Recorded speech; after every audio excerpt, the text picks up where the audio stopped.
so our work in Florida was over. Now I had to organize the acceptance of the sweepers being transferred to us. Ships of this class were very necessary for the Soviet Navy in the Gulf of Finland and the Gulf of Riga in the Baltic Sea, the Black Sea, the Sea of Azov, the Barents Sea, and even the Kara Sea. Hitlerites put thousands of mines.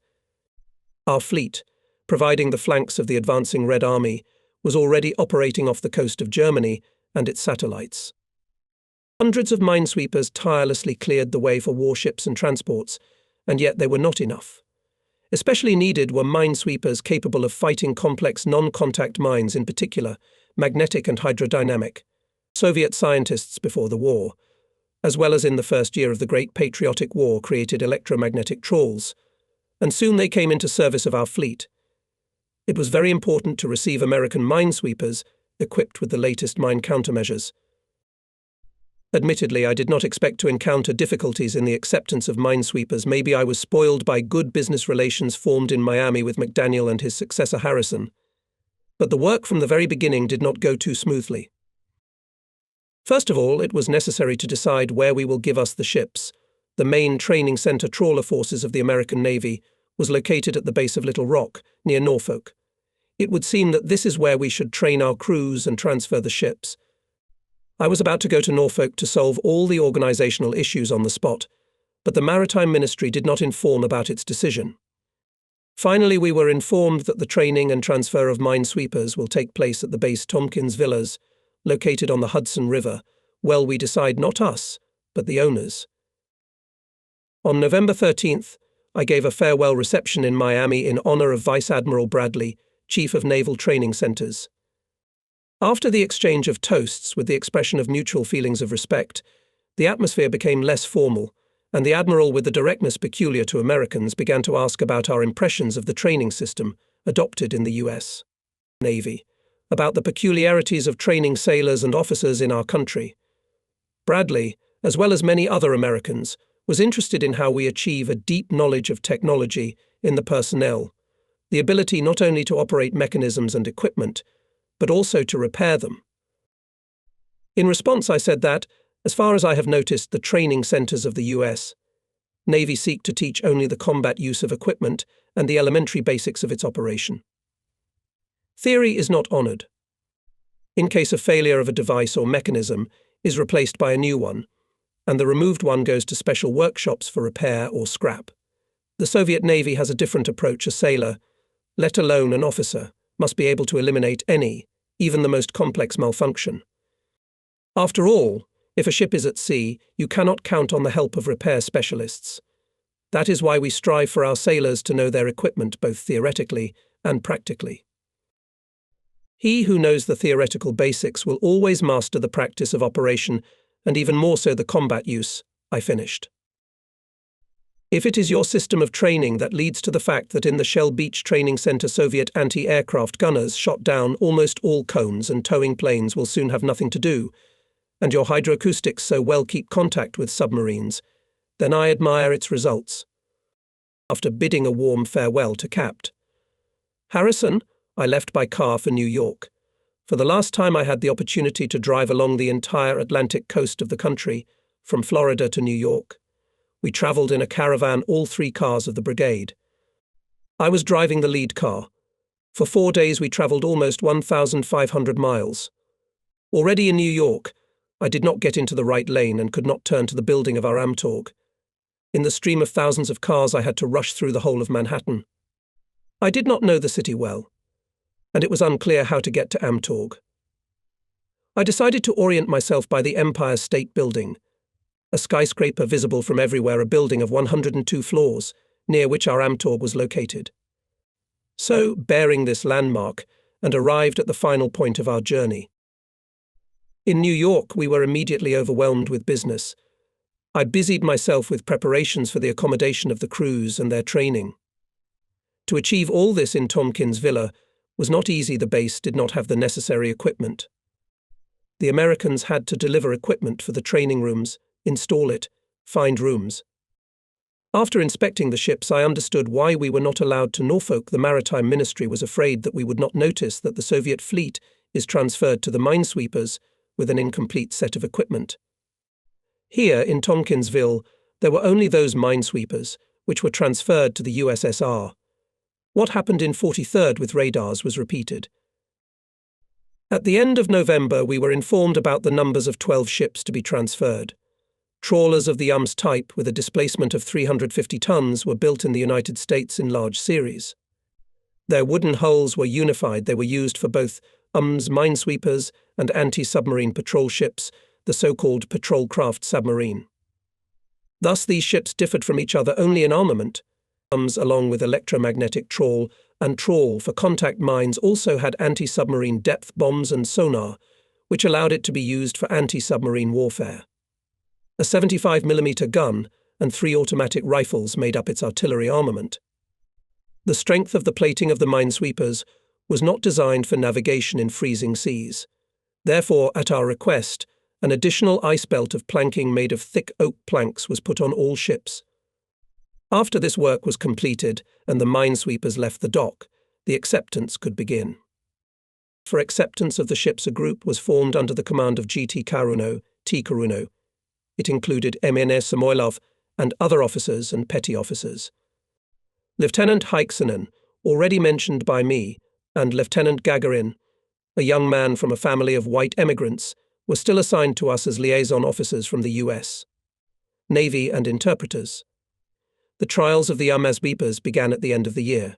Harsh winter and ice appeared on the Hudson River, forced in early January 1945, temporarily stopped going to sea, as the voyage of ships with wooden hulls was prohibited. In February they resumed.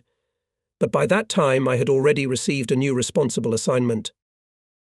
As early as November 7th, 1944, at a reception at the Soviet ambassador to the United States Andrei Andreevich Gromyko on the occasion of the 27th anniversary of October, I spoke with Commander Smith of the Maritime Ministry. "Captain," he said, "maybe you will soon receive from us already steel ships for your steel men." Smith's words were probably in response to my speech at a reception in Miami on the occasion of the completion of the transfer of 34 big hunters to the Soviet Navy. I said then that we were grateful for the wooden ships handed over to the Soviet Union. With crews of our men of steel, they would contribute to the defeat of Hitler's Germany. Thus the commander confirmed the rumors about the impending delivery of frigates to us, and I thanked him for the pleasant news. But what do these ships represent?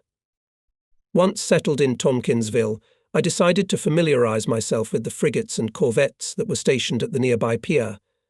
I asked the interpreter Gagarin to help me visit the ships. He hesitated, and then said that permission from the Maritime Ministry was required. But such permission may not be needed if the commanders of the frigate and corvette invite me to visit their ships as a neighbor. I objected.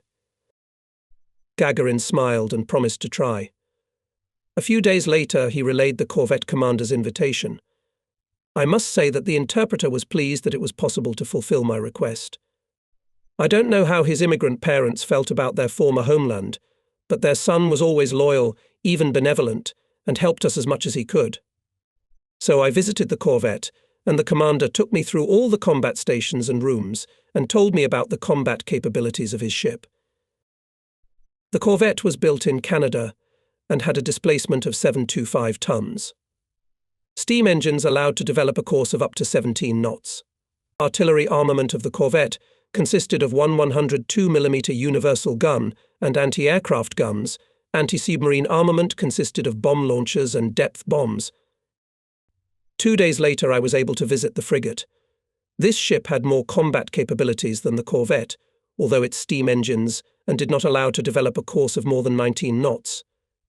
For its displacement, frigate had a fairly strong armament, 376.2mm universal guns, 2 40mm and 9 20mm automatic rifles, and 9 bomblets type Hedgehog, each of which could give a salvo of 24 depth bombs with contact fuses.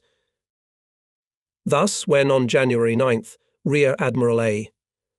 Yakimov informed me that I was to participate in the acceptance of the ships being transferred to the Soviet Pacific Fleet, I already had an idea of what I would have to deal with. The agreement to transfer to the Soviet Union frigates, UMS minesweepers, large hunters, landing craft, torpedo boats, as well as floating workshops and small tankers, a total of more than 250 units, as the Admiral explained, was the result of negotiations in Yalta. It was to be assumed that the time of our country's entry into the war with militaristic Japan was not far off. I was instructed to coordinate with the Maritime Ministry organizational issues. It was necessary to develop a program of acceptance of ships, to determine the bases in which it will be made, to agree on the training of crews and solve hundreds of other issues. A number of difficulties had to be met at once. The fact is that the agreement on the transfer of ships to the Pacific Fleet did not provide for the restoration of motor resources of the ships, regardless of the period of their operation in the U.S. Navy. There was no stipulation of the procedure for conducting tests at sea and transfer of the ships from the American crew to the Soviet crew on the move, i.e., with the mechanisms in operation which had already been established in the practice of acceptance. Not a word was said about the order of preliminary training of Soviet sailors and provision of appropriate technical means for the training process, about the order of technical supply. Thus, the text of the agreement gave the Americans the opportunity to hand over to us the ships in the condition in which they were without any repairs. But there was nothing to be done. We could only hope that we would be able to achieve something on the spot, during the direct acceptance of the ships. Among other worries, we did not forget about interpreters. The Maritime Ministry said that we could not worry about the translation of technical documentation. A special translation bureau had been working for a long time, and all descriptions and instructions would arrive on time, and we would get translators liaison officers. In the first days of March, we basically prepared for acceptance and prepared to fly to Cold Bay, a naval base in Alaska. Having learned that the commander of this base, Capt. Maxwell, had arrived in Washington, I decided to see him to clarify the organization of the upcoming work. Already on the train, J. Heikkinen, who was accompanying me, informed me that A, the one who had been removed from Miami with considerable difficulty, was assigned to us as an interpreter. I immediately asked the lieutenant to inform Capt. Maxwell that a DOT's presence in Alaska was highly undesirable for us. Heikkinen complied with this request, and the question of a DOT's work at Cold Bay Base was dropped. However, he was assigned to the same translation bureau that worked on the technical documentation.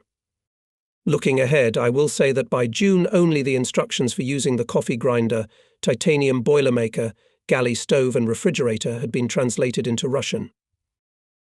This is all that the bureau has done for a month of work. Our friend was obviously not involved. After all matters with Capt. Maxwell had been settled, a group was formed to receive the ships at Cold Bay. It included officers P.A. Favorov, T.N. Banin, K.P. Sergeyev, excellent specialists, well known to me from joint work in Miami, as well as V.T. Arutyunian and I, Nikolaev. On March 20, 1945, our group flew to Alaska.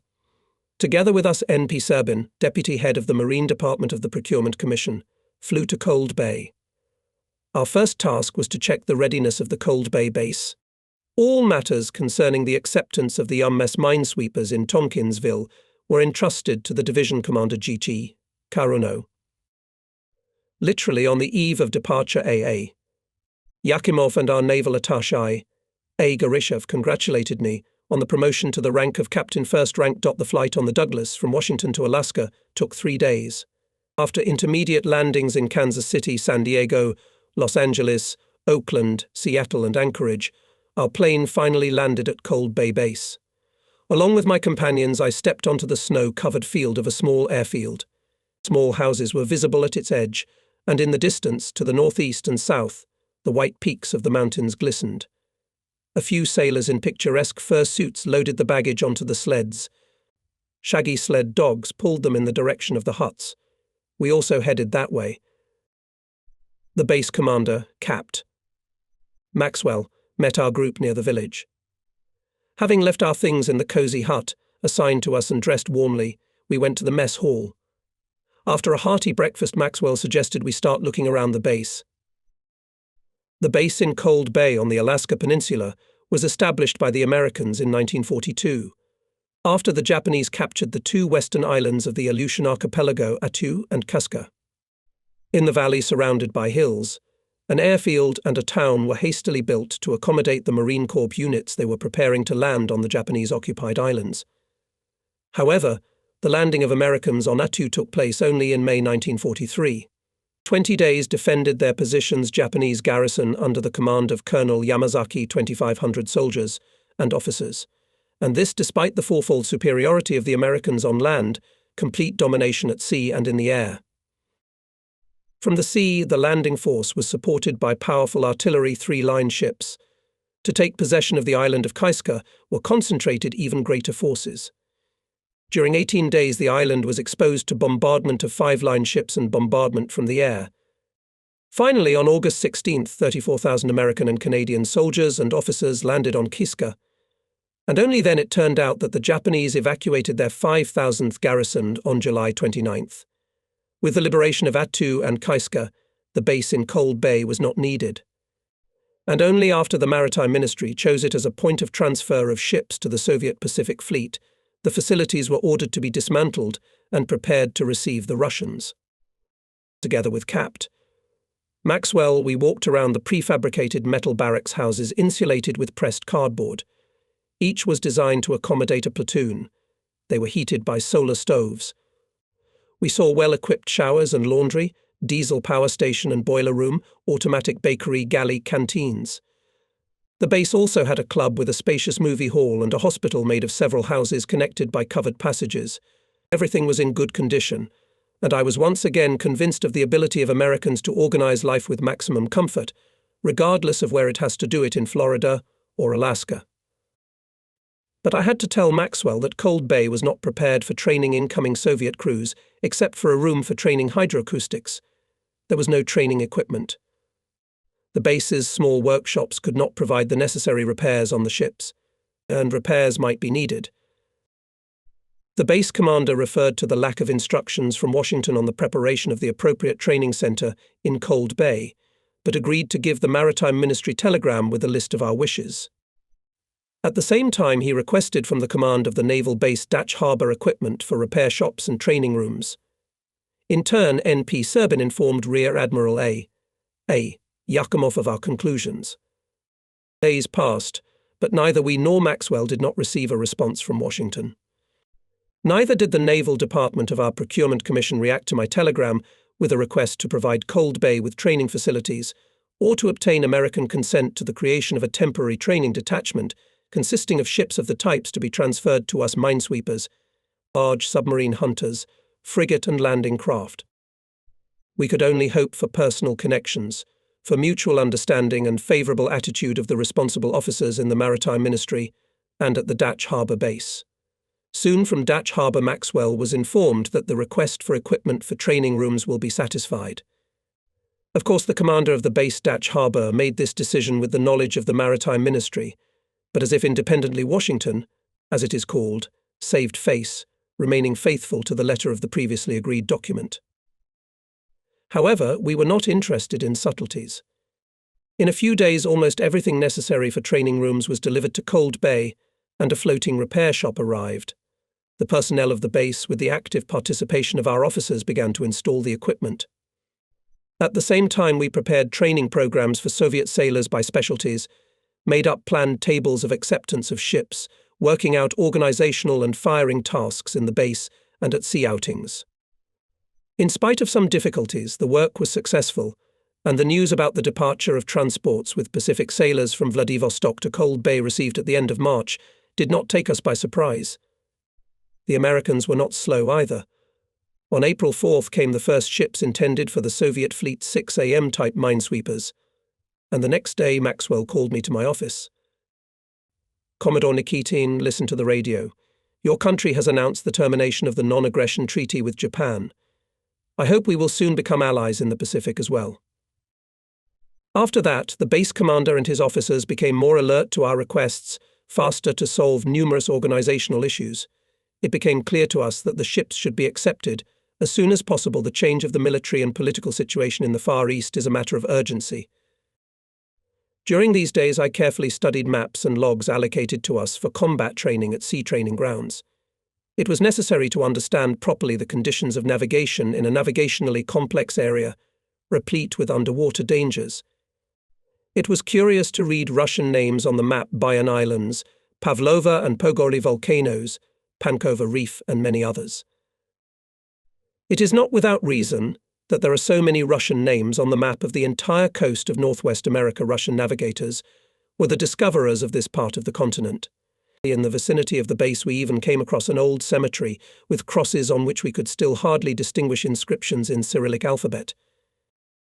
For the first time our compatriots sailed to the shores of Northwest America in the first half of the XVII century. At the end of August 1732, the ship Gabriel, which left Kamchatka, overcoming the storms of the harsh Bering Sea, approached the shores of Alaska. Captain Mikhail Gvozdev and navigator Ivan Fyodorov anchored their ship near the peninsula, which now bears the name of Sjord. Several years passed. In the summer of 1741, the ships of the Second Kamchatka expedition left Petropavlovsk and headed for the shores of North America. St. Peter, commanded by Vitus Bering, crossed the Gulf of Alaska and approached the coast of America in the area of Kayak Island. Navigators saw here one of the highest peaks of Alaska, the eternally snow-covered Mount St. Elijah Bering was not destined to return from the voyage. He was buried on the Commander Islands. The second ship of the expedition, St. reached the American continent in the area of the Alexander Archipelago, much further south. Its captain Alexei Chirikov led his ship along the Aleut Ridge on the way back and returned safely to Petropavlovsk. In the following years, vessels of Russian industrialists, sea beast miners, regularly made voyages to the Aleutian Islands and the shores of Northwest America. In 1784, Grigory Shelikov founded the first Russian permanent settlement in America on Kadiak Island, which later became known as Pavlovskaya Harbor. Shelikov and Golikov established the United American Company, which existed until 1867. The company's activity was determined by the privileges granted by the Russian government. They stated upon the discovery of the coast of America by Russian seafarers from ancient times, America, starting from 55° north latitude, and the ridges of islands extending from Kamchatka northward to America and southward to Japan, and by right of possession of them by Russia, the company shall use all the trades and establishments now located on the coast of America from the above-mentioned 55° to the Bering Strait and beyond it also on the Aleutian, Kuril and other islands lying in the northeastern ocean, to make her new discoveries not only above 55° north latitude, but also beyond it further south, and to occupy the lands discovered by her in the Russian possession on the previously prescribed rules, if they were not occupied by other nations and did not enter into their dependence. The energetic ruler of the Russian-American Company, A. Baranov. Baranov pushed the boundaries of its possessions.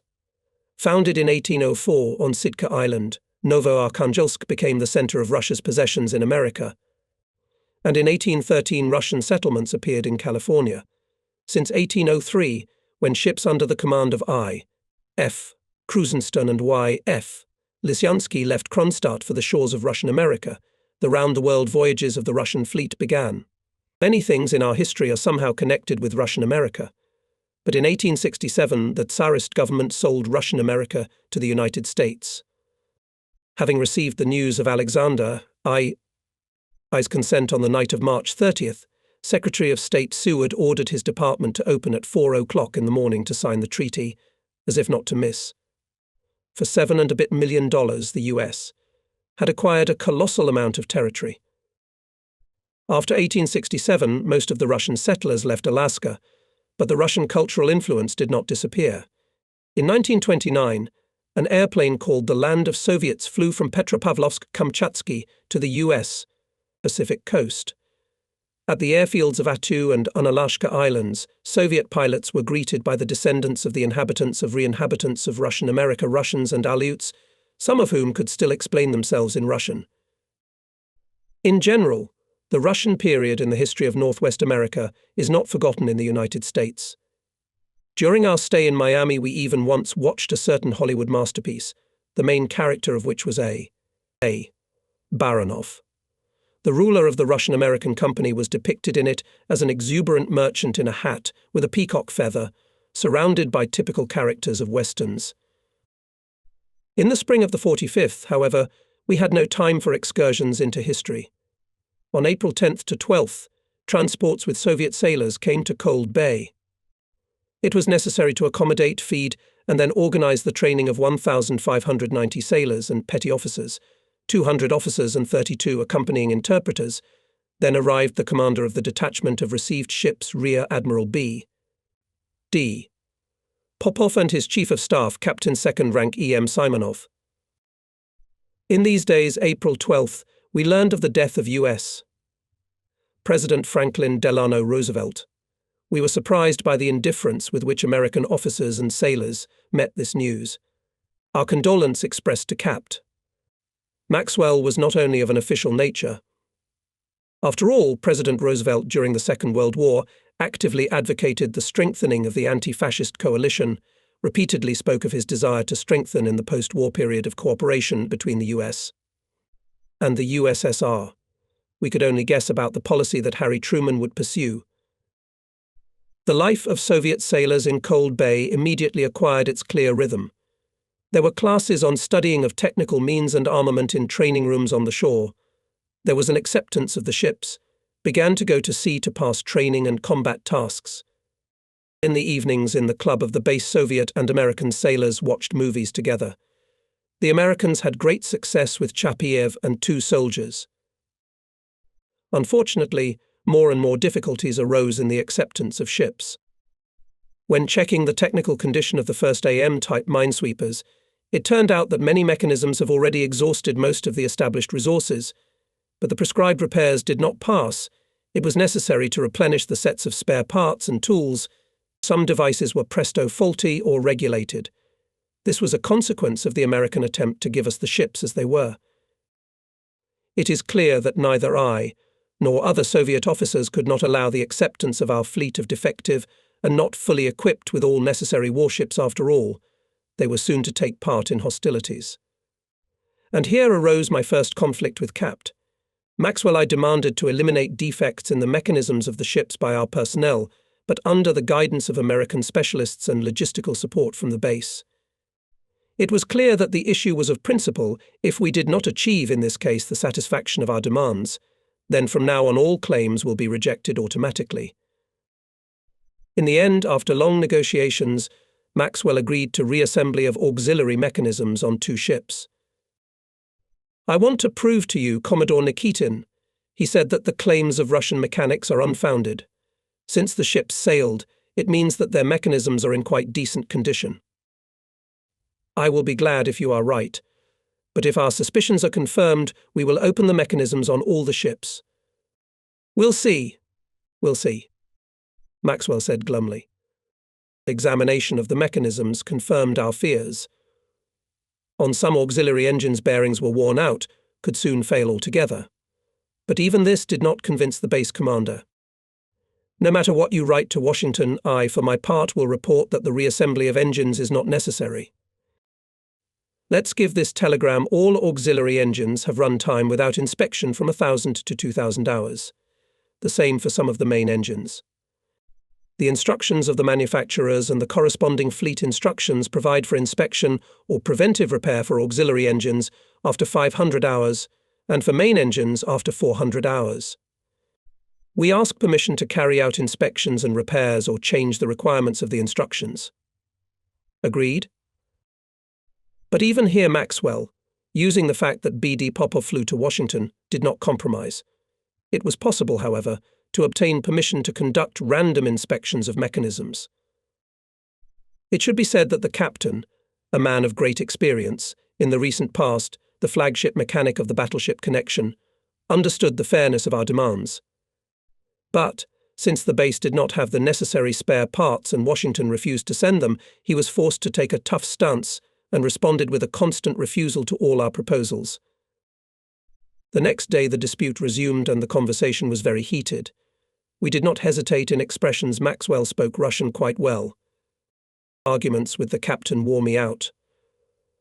After Maxwell repeatedly told me that there would be no repairs, I felt a pain in my heart, and without saying another word, went to my room. At the cottage I took some bromine and lay down. The next day I was still feeling ill and did not meet with the base commander in the morning as usual. Captain learned from T.N. Banin about my illness and in the evening came by, as he said, for peace talks.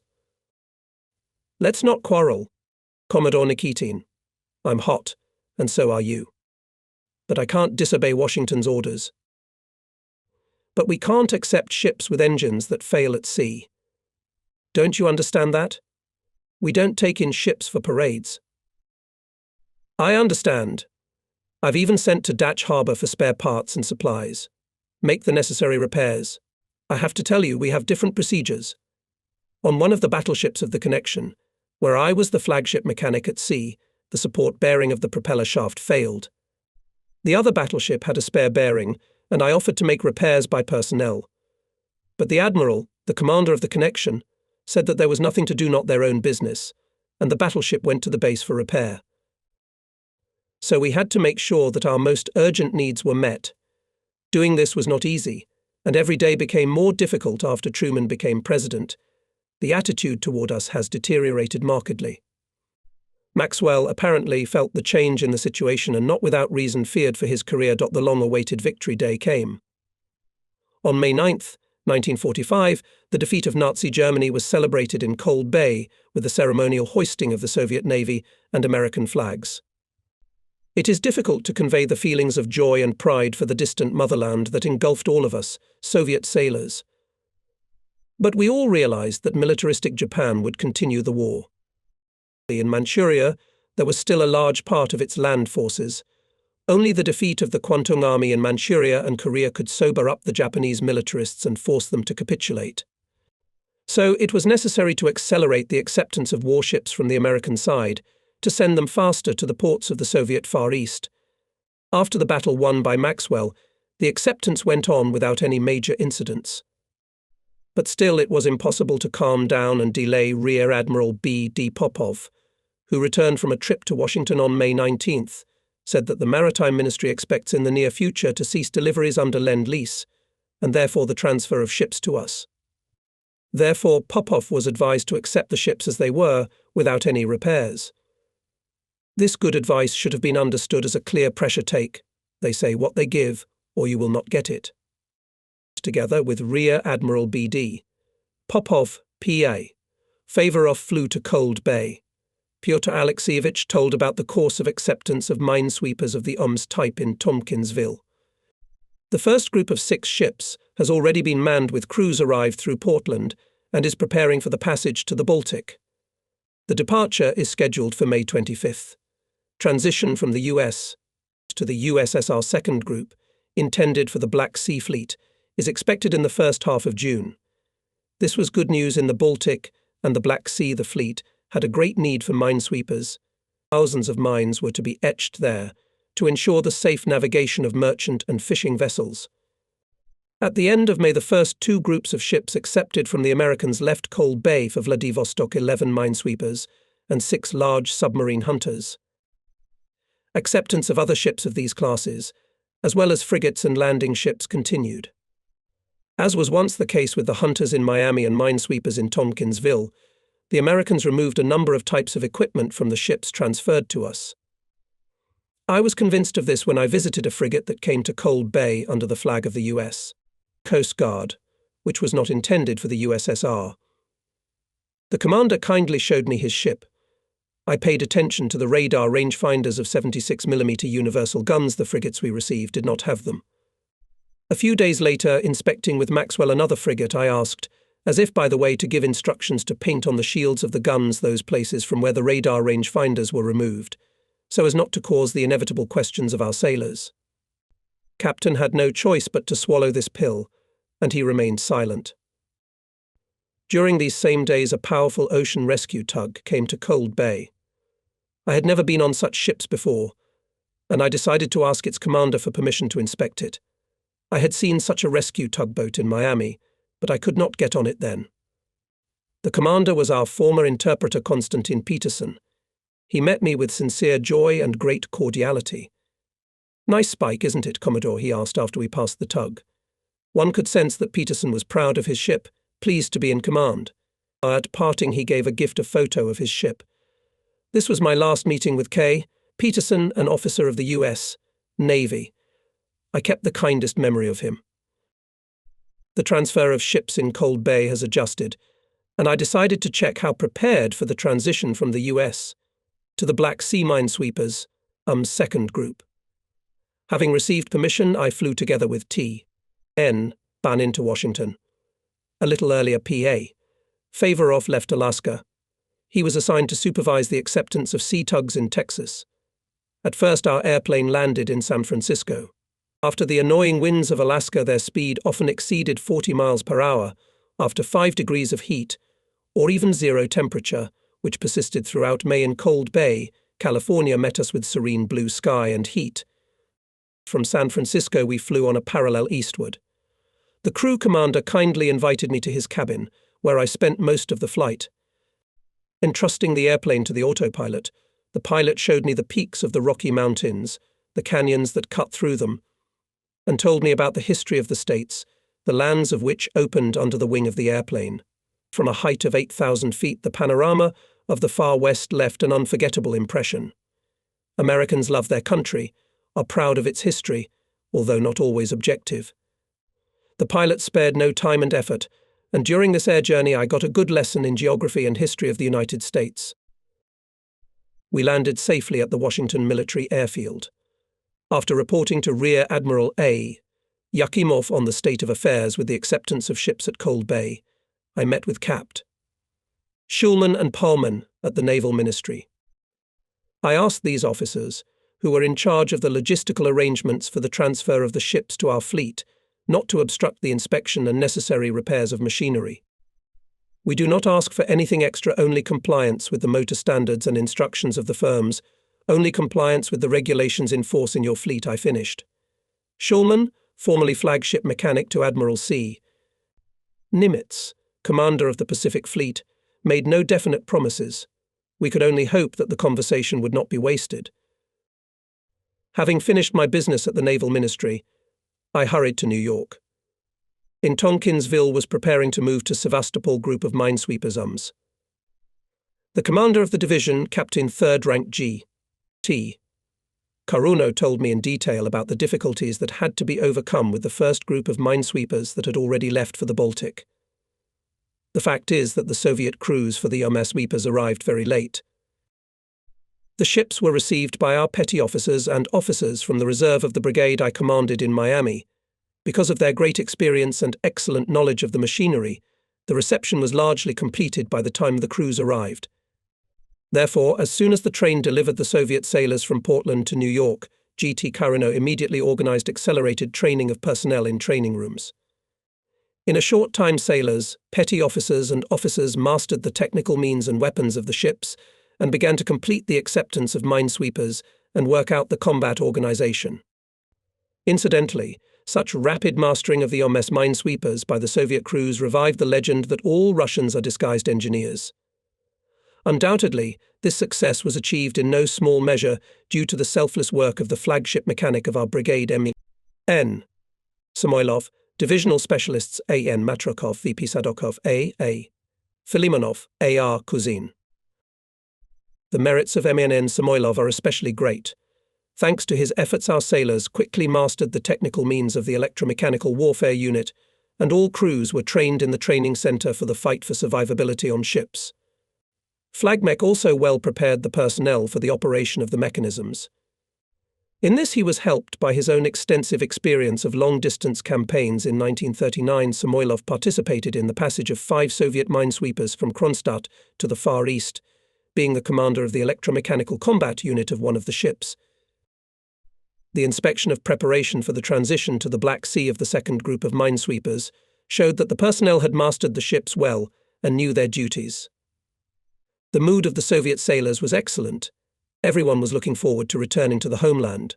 Young officers A.M. Saishov I, Komyakov, T.M. Bibikov, M.Z., Lopatko, V.N. Nikolaev and A. Zhukov, commanders of minesweepers, were well prepared for the long-distance campaign. With the New Yorkers in our sailors, petty officers and officers immediately established good relations. Ordinary Americans were not stingy in showing friendly feelings. I was told of an elderly woman who presented one of the crew with a huge cake baked by her own hand. A rally at Madison Square Garden on Victory Day, attended by sailors from the division, was a real demonstration of the friendly feelings of New Yorkers toward our country. Soviet soldiers were greeted, their hands were shaken, and souvenirs were given. Citizens of New York, men and women, tried, as far as possible, to express their respect for our country, admiration for the feat of the Red Army and Navy, which defeated the Nazi invaders. On the eve of the departure of the UMAS minesweepers to the Black Sea, I invited Capt. Hill, the commander of the Tompkinsville base, for a cocktail. The evening passed in a warm atmosphere, and we parted as friends. The next day, after seeing our ships off across the ocean, I flew to Cold Bay. In the 10 days that I was away, 3 more groups of ships had left for Vladivostok: 7 minesweepers, 12 submarine hunters, and 14 infantry landing ships. But the number of Soviet Pacific sailors did not decrease. Hundreds of Red fleets, petty officers and officers arrived in Cold Bay on transports. By the end of May, several more groups of ships left from Cold Bay, with a call to Adak base on Aleutians for resupply to Vladivostok. In addition, 12 torpedo boats of Captain 3rd Rank M.G. Malik were delivered to Petropavlovsk-Kamchatsky by transports. I have already mentioned earlier that the crews of this division were trained at the Torpedo Boat Training Center in Melville. From Petropavlovsky, these torpedo boats safely made the passage of several hundred miles to Vladivostok. It was a good test of the boat's seaworthiness and crew's training. I had long wanted to visit some base of the American fleet on the Aleutian Islands, and I was interested in the Aleutians themselves. They said that there were preserved monuments of those years when these islands were part of Russia. And now such an opportunity unexpectedly presented itself. Rear Admiral B.D. Popov and I were invited to breakfast by Vice Admiral Frank Jack Fletcher, commander of the American fleet in the North Pacific. We had to fly to the guests on the airplane sent for us by Fletcher from Cold Bay to Adak Island, where the Vice Admiral's headquarters was located. The distance is decent, something about 700 miles. After breaking through the low cloud, Douglas made a proper before landing circle over the island and landed. At the gangway we were met by the commander of the Naval District, Rear Admiral Wood. He greeted the representatives of the Russian Navy on behalf of Vice Admiral Fletcher and invited us into the jeep that had pulled up to the airplane. 10 minutes drive, and we are already in the center of a small village. The commander came out of his cottage and said that he was glad to meet with Russian allies. The table was already set and we were immediately invited to have breakfast. The host turned out to be an interesting conversationalist. At first he told us a lot about his participation in the war in the Pacific, about the battles with the Japanese fleet. The interpreter could not keep up with the Admiral's fast, emotional speech, but I understood almost everything without translation. It was clear that F.D. Fletcher, who began the war as commander of the operational unit, a convinced supporter of aircraft carriers. His conviction in this, he confirmed the examples of fighting in the Coral Sea in May 1942. As you know, the outcome of this battle was decided by aviation. The ships of the opponents never came close to the distance of artillery fire. I listened with interest to the story about the battle at Midway Island in June 1942, during which the Americans destroyed 4 Japanese aircraft carriers. Then the 16th and 17th operational compounds under the command of F.D. Fletcher at the very beginning of the battle, a powerful strike aircraft carrier aviation, in a few minutes sunk Kaga, Akagi and Soryu, 3 heavy Japanese aircraft carriers. However, the Japanese planes managed to retaliate by hitting heavy damage to the aircraft carrier Yorktown, which held the flag Fletcher. The Americans again won the battle, being 150 miles from the enemy. The Japanese retreated. After that, our enemy in the Pacific could not recover, gentlemen. In the last 3 years we have launched 1 aircraft carrier after another. The number of aircraft carriers, not battleships, has ensured dominance at sea, finished Fletcher. The meaning of the Admiral's words was clear. The U.S. Navy, possessing powerful aircraft carrier formations, henceforth dominates and will dominate the world's oceans. Time will tell, I thought. Soon our conversation took a more casual character. The Admiral recalled his youth, funny and at the same time dramatic cases from his naval service. He had a lot to tell. He commanded a destroyer and a cruiser, was a pilot of naval aviation, commanded a submarine and aircraft carrier. In short, before becoming the commander of an operational unit, which included aircraft carriers, cruisers, and destroyers, Fletcher went through a great school. I think that this contributed to his formation as the best in the US. Navy commander of operational formations that made a significant contribution to the defeat of Japanese squadrons in a number of sea battles. During the cocktail, we could not do without anecdotes about phlegmatic British, which are so fond of telling in the United States. A convoy is coming across the Atlantic, Fletcher began, smiling in advance. The sonar operator reports to the corvette commander that he hears submarine noises. The acoustician reports that he hears the noises of a second submarine. The commander replies that it must be the second whale. Just then a torpedo explosion rumbles, hitting the side of the corvette. "That's a submarine," says the commander. At the airfield, from which we had to go on the return trip, went together with Wood and Brown, Rear Admiral, commander of the 91st Operational Connection of Heavy Cruisers. But we didn't get to fly that day. Meteorologists reported dense, low fog over the entire Aleutian Range and the Alaska Peninsula. While we were at the airfield waiting for permission to take off, I asked one of the officers if there were any monuments of the era of the Russian-American company on Adak. He replied that nothing seemed to have been preserved on Adak. But on Kadiak Island, in the Gulf of Alaska, there is a Russian settlement even now. On Unalaska, the island where the Dutch Harbour Naval Base is located, you can see St.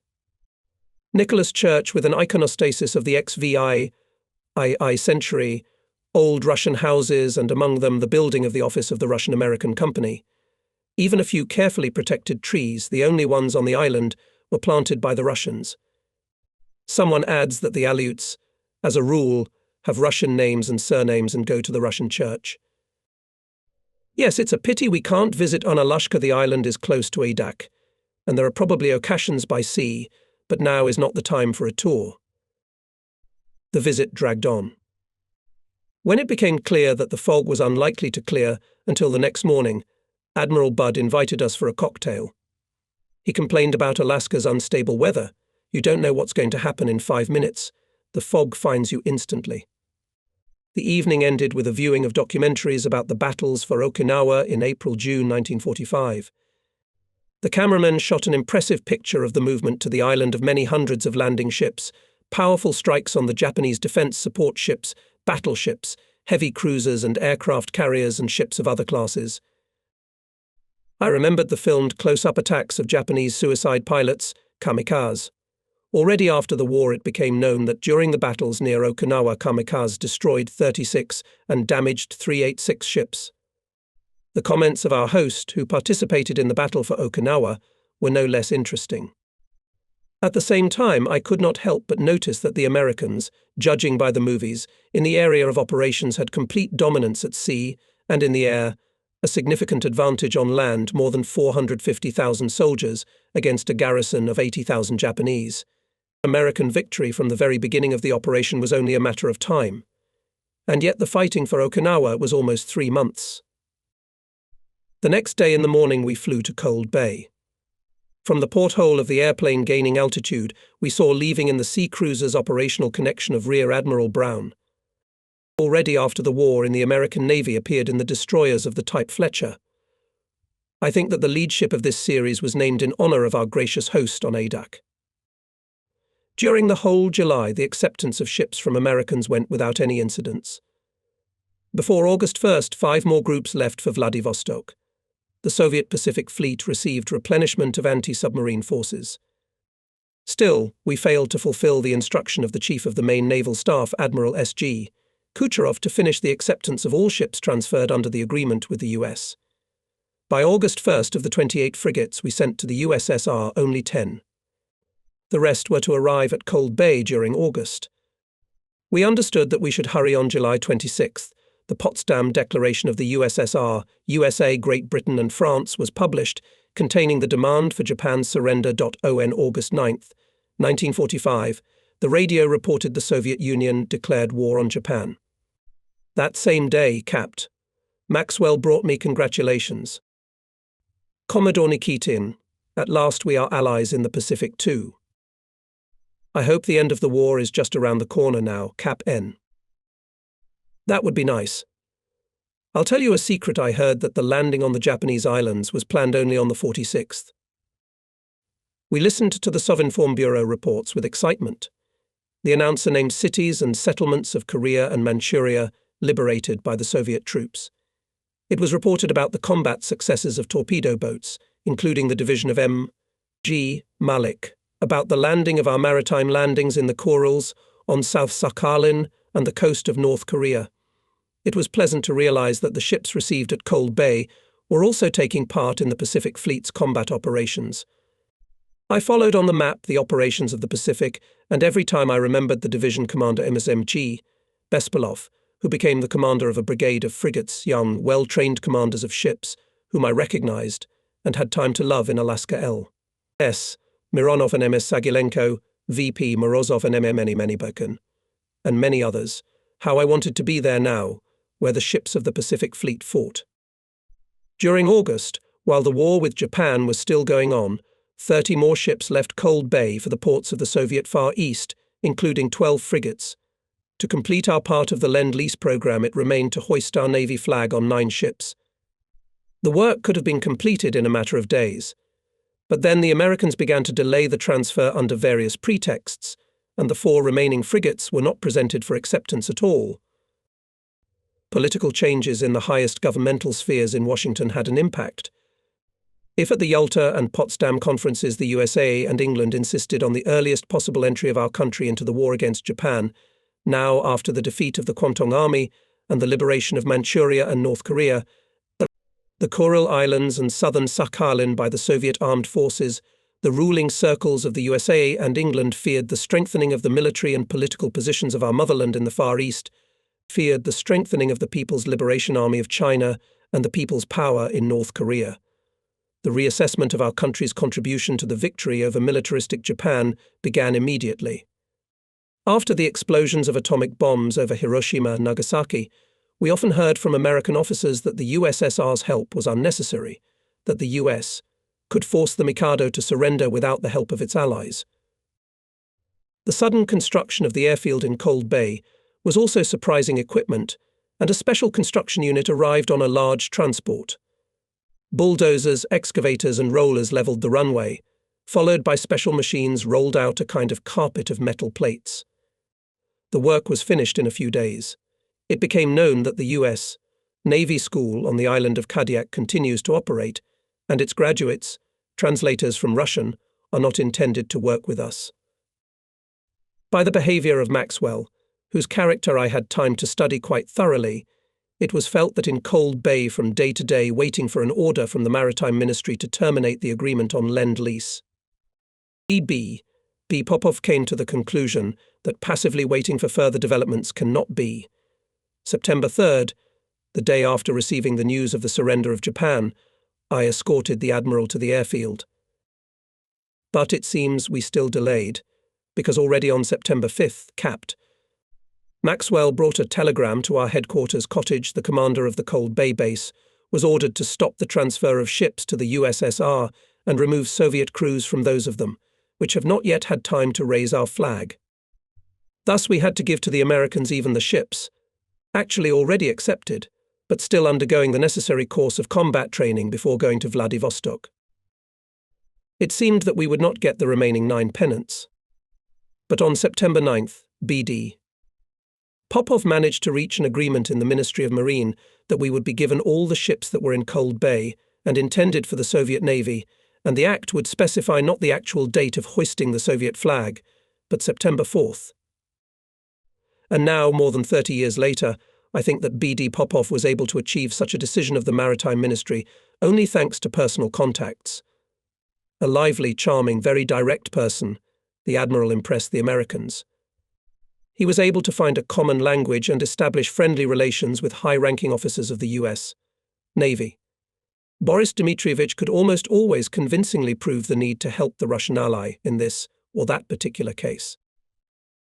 Here helped and appealed to the long-standing historical ties between the two powers and convincing facts testifying to the decisive contribution of our country to the defeat of Hitler's Germany, and a reminder that together we will achieve a speedy victory over Japan.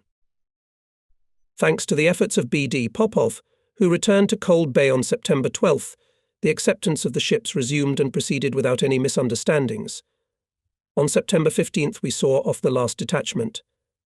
On the mainmast of one of the frigates, the flag of the junior flagman was hoisted. Rear Admiral B.D. Popopov, together with his staff, was leaving for Vladivostok. This is how our group finished the fulfillment of the governmental task. On the next day in the morning, we warmly bade farewell to Capt. Maxwell and American officers, thanked our interpreters, gave memorable gifts on behalf of our group. Alaska saw us off with cold, continuously drizzling rain, but we felt good soon. Very soon we would meet our motherland. The Douglas was flying the familiar route to San Francisco, and from there to Washington. From San Francisco, my traveling companion and neighbor turned out to be an American colonel of the Air Force. He tells me that he visited Hiroshima and Nagasaki on the assignment of the Commission for the Study of Strategic Bombing of U.S. aircraft. I was struck by his apparent desire to present the atomic bomb as the most ordinary weapon, simply that instead of hundreds of airplanes with ordinary bombs, one could now be sent with an atomic bomb equivalent to them in destructive power. The colonel shows a photo of Hiroshima after the atomic bomb explosion. You can see the destroyed charred wall of some house. He says that he has already seen something like this in Germany, studying the results of the bombing of Hamburg, Dresden, the cities of the Ruhr by American and British aircraft. Not a word about the hundreds of thousands of victims of Hiroshima and Nagasaki. Not a word about the terrible biological effect accompanying the atomic explosion. Did this officer ever realize the horror and senselessness of this barbaric act, committed by order of President Truman in the days when the surrender of Japan was a matter of days? Did he understand that the lives of thousands of civilians, women and children, were sacrificed for the sole purpose of frightening our country, the whole world, to herald, as some in the US, believed the beginning of a new American era? Or did he plan atomic strikes on the cities of the Soviet Union, taking into account the invaluable experience? Who knows? No matter how much we all wanted to return to our homeland faster, we had to spend more than 2 more months in the United States. It was necessary to help the Naval Department of our purchasing commission to complete its work to put all the affairs in order, to summarize what we had received under the Lend-Lease. Only in early December, together with the disbanded group of the Soviet Procurement Commission headed for the USSR, we sailed from New York on a transport bound for Odessa. For the last time, I looked at the enormous New York skyscrapers, at the Hudson, swarming with ships, ferries and boats, like Broadway with automobiles, at the famous Isle of Tears and, ironically, at the giant Statue of Liberty standing next to it. The ship sailed out into the ocean. I stood at the stern, gazing at the jagged silhouette of New York City floating away. I never visited the United States again. But I have always kept a good memory of ordinary Americans who sincerely wanted to help our homeland in the hard times of the Patriotic War, did everything in their power to do so. For 3 years we got to know well the hard-working American people, saw the strong sides of the so-called American way of life, great technology, and the ability to use it, business and energetic people. But how often we were struck by the political and spiritual limitations of Americans, their peculiar self-centeredness. Sometimes it seemed that for them there was no other world but America. I can say with certainty that Soviet sailors, pilots, and our other specialists who were in the United States during World War II did a lot to make Americans learn the truth about our homeland and our people. Not everyone in the United States liked it. Our sailors who arrived in Seattle from Vladivostok were very warmly welcomed by ordinary Americans. The sidewalks were filled with people greeting Soviet officers and sailors. Captain Third Rank, NSA. Dibelov, a tall, handsome officer who led the column of sailors through the city, told me afterward that this meeting was a demonstration of friendship and gratitude to the Soviet Union, to the Red Army, which had destroyed Paulus' army at Stalingrad and had just defeated the Nazis at Kursk. But after this joyful meeting, our crews arriving in the US began to be delivered to the echelons in buses, bypassing the city centre, and the echelons stopped at small stations. One must think that the choice of Cold Bay on the desolate coast of Alaska as a point for the transfer of ships to us was not accidental either. For 3 years we received in the USA and sent to the USSR more than 350 ships, various spare equipment. At the final stage of the Great Patriotic War in the Northern Fleet, and in the war with imperialist Japan, These ships took part in combat operations. In the post-war years, Achend and minesweepers of Uffair and types etched thousands of mines in the North, Baltic and Black Sea. But of course it should be taken into account that the Americans gave us mainly anti-submarine ships, submarine hunters and frigates, as well as minesweepers, which were not the striking force of the fleet. Only torpedo boats Vopers, Higgins and Elko could be used to conduct active combat operations on the coastal communications of the enemy. Passing us ships and boats, the Americans, of course, did not weaken their forces. The shipbuilding industry of the United States, working for the war in peaceful conditions, in abundance supplied its fleet everything it needed. I will note that the day came when the United States demanded the return of all ships and boats. This was in the late 50s, at the height of the Cold War. Well, we patched up what we had received in due time under Lend-Lease and returned it, although it was simply dangerous to transport the newly dismantled, barely alive torpedo boats by sea. On a quiet, cloudless day, our steamer entered the port of Odessa. In the city, on the way to the station, I noticed a lot of destruction. The clothes of the townspeople were poor, but life was boiling. The representative of the Black Sea Fleet, who met us, told us that the port accepts ships, factories are working. In the evening we left for Moscow. In the first days after my return to Moscow, I was received by I.S. Isakov, the chief of the main naval staff. Ivan Stepanovich listened attentively to the report on the work done in the United States, asked many questions about shipbuilding, training of personnel in the US Navy. He was also interested in the organization of transitions to the USSR ships accepted by us. The admiral highly appreciated the naval training and courage of the Soviet crews. In the next year or two of work related to the testing of new boats, both torpedo and anti-submarine, is not expected, said Ivan Stepanovich. Now it is necessary to generalize the experience of the war at sea, to develop on its basis designs of boats. Here you and the cards in your hands, and it is necessary to train personnel for the fleet. This task is both difficult and very responsible. I think that soon we will offer you to do it. A new post-war page of the Navy service was opening.